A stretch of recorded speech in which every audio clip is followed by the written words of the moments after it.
So the trust gap, recent research from PricewaterhouseCoopers and Slack said the trust gap is getting bigger. And the solution to closing the gap is for leaders to step up, step out, and re-establish trust with the employee. Because leaders' actions, and maybe I shouldn't call them leaders, but the actions that they've taken have just reinforced that they don't trust the employee. Micromanagement I talked about yesterday, surveillance and monitoring and measuring performance by hours is all just saying, I do not trust you. I do not trust you to be productive unless you clock in at 9 and leave at 5.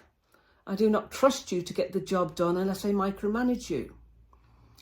So the other thing that leaders must do to re-establish trust is what I call remove the blinkers. And that's waking up to the fact that you are subject to biases, cognitive biases. We all are. But we need to recognise them and then work to eradicate them.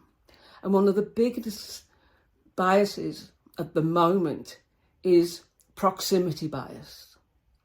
And that's giving preference to someone who's in your physical location as opposed to someone who's at a distance.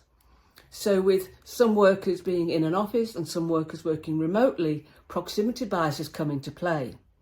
And research has proven that employees fear that if they're not seen physically, they will be overlooked when it comes to promotion and the meaty projects and activities.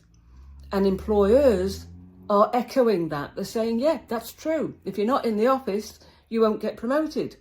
If you're not in the office, you won't get the good gigs.